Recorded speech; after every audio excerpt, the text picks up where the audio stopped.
ಗಾಂಧಿ ಜಯಂತಿ ಮತ್ತು ಲಾಲ್ ಬಹದ್ದೂರ್ ಶಾಸ್ತ್ರಿ ಜಯಂತಿ ಪ್ರಯುಕ್ತ ತಿಪಟೂರು ನಗರದ ಅಮಾನಿಕೆರೆಯ ಪಾದಚಾರಿ ಮಾರ್ಗವನ್ನು ಕಾಂಗ್ರೆಸ್ ಮುಖಂಡ ಕೆಟಿ ಶಾಂತಕುಮಾರ್ ತಂಡದವರು ಶ್ರಮದಾನ ಮಾಡಿ ಸ್ವಚ್ಛಗೊಳಿಸಿದರು. ಲಕ್ಷಾಂತರ ರೂಪಾಯಿ ವೆಚ್ಚದ ಅಮಾನಿಕೆರೆ ನವೀಕರಣ ಮಾಡಿದ್ದೇವೆ ಎನ್ನುತ್ತಾರೆ ಶಾಸಕರು. ಆದರೆ ಇಲ್ಲಿ ಪಾದಚಾರಿ ಮಾರ್ಗದಲ್ಲಿ ಗಿಡ ಗಂಟೆಗಳು ಬೆಳೆದಿದ್ದು ವಯೋವೃದ್ಧರು ವ್ಯಾಯಾಮ ಮಾಡಲು ಕಷ್ಟವಾಗುತ್ತದೆ. ಇತ್ತೀಚೆಗೆ ಸುರಿದ ಭಾರೀ ಮಳೆಯಿಂದ ಕೆಎಸ್ಆರ್ಟಿಸಿ ಡಿಪೋ ಜಲಾವೃತವಾಗಲು ಕೆರೆ ಒತ್ತುವರಿ ಕಾರಣ. ರಾಜಕಾರಣ ಮಾಡಿ ಮನೆಗಳನ್ನು ಕಟ್ಟಿಕೊಂಡಿದ್ದಾರೆ. ಕಾಮಗಾರಿ ಅಸಮರ್ಪಕ.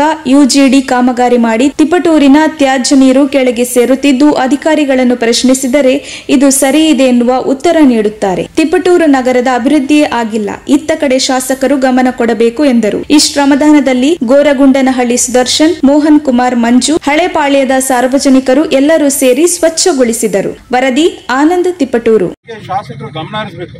ಪಾರ್ಕ್ ಬಗ್ಗೆ ಜನಗಳಿಗೆ ಉತ್ತಮವಾದ ವಾತಾವರಣ, ಉತ್ತಮವಾದ ಪರಿಸರ ಮಾಡಿಕೊಡೋದಕ್ಕೆ ನಮ್ಮ ಜನರ ಆರೋಗ್ಯ ದೃಷ್ಟಿಯಿಂದ, ಯಾಕೆಂದ್ರೆ ಆರೋಗ್ಯ ಒಂದು ಉತ್ತಮ ಆರೋಗ್ಯ ಬೇಕು ಅಂದ್ರೆ ಉತ್ತಮ ಪರಿಸರ ಬೇಕು. ಹಾಗಾಗಿ ಉತ್ತಮ ಪರಿಸರ ಕಾಪಾಡೋದ್ರಲ್ಲಿ ನಮ್ಮ ಶಾಸಕರು ಗಮನ ಹರಿಸಬೇಕು. ನಮ್ಮ ತಿಪಟೂರಿನ ಜನತೆಯ ಪರವಾಗಿ ಕೆಲಸ ಮಾಡಬೇಕು ಅನ್ನೋದೇ ನಮ್ಮ ಒತ್ತಾಸೆ. ಇವತ್ತು ಗಾಂಧಿ ಜಯಂತಿ ಗಾಂಧಿಯವರ ಒಂದು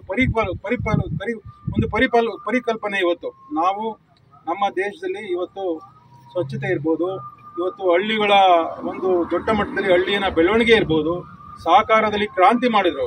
ಎಲ್ಲಿ ನಾವು ಸ್ವಸಹಾಯ ಪದ್ಧತಿ ಇರ್ಬೋದು, ಸಹಕಾರ ರಂಗ ಇವತ್ತು ಏನಾದರೂ ಬೆಳವಣಿಗೆ ಆದರೆ, ಅವರು ಏನಾದ್ರು ಅನುಕೂಲ ಮಾಡಿಕೊಟ್ರೆ, ಸಹಕಾರ ಸಂಘಗಳು ಇವತ್ತು ಉತ್ತಮ ರೀತಿಯಲ್ಲಿ ಬೆಳವಣಿಗೆ ಆದ್ರೂ ಮಾತ್ರ ಹಳ್ಳಿಯ ಜನ ಬದುಕಬಹುದು ಅಂತ ಹೇಳಿದ್ರು.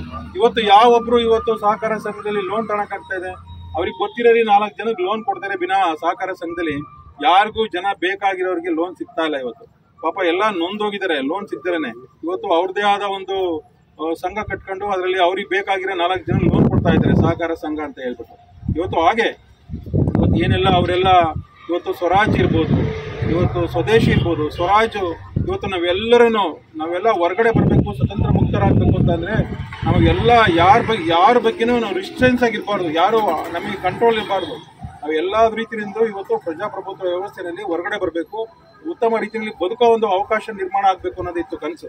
ಇವತ್ತು ಎಲ್ಲಾಗಿದೆ. ಇವತ್ತು ಯಾವ ದೀನ ದಲಿತರು, ಯಾವ ರೈತರು ಇವತ್ತು ಜೀವನ ಉತ್ತಮವಾಗಿ ನಿರ್ವಹಣೆ ಮಾಡೋಕ್ಕಾಗ್ತಾ ಇದೆ? ಯಾವ ರೈತರು ಇವತ್ತು ಒಳ್ಳೆಯ ರೀತಿಯಲ್ಲಿ ಬದುಕೋದಿಕ್ಕಾಗ್ತಾ ಇಲ್ಲ. ಹಾಗಾಗಿ ಇವತ್ತು ದೀನ ದಲಿತರಿರ್ಬೋದು, ಇವತ್ತು ಯುವಕರಿಗಾಗಿರ್ಬೋದು, ಇವತ್ತು ನೇಕಾರಿಗೆ, ಪಾಪ ನೇಕಾರ ಇಷ್ಟೆಲ್ಲ ನಮ್ಮ ತಾಲೂಕಲ್ಲಿ ಇಷ್ಟೆಲ್ಲ ದೊಡ್ಡ ಸಂಖ್ಯೆ ಇದ್ದಾರೆ.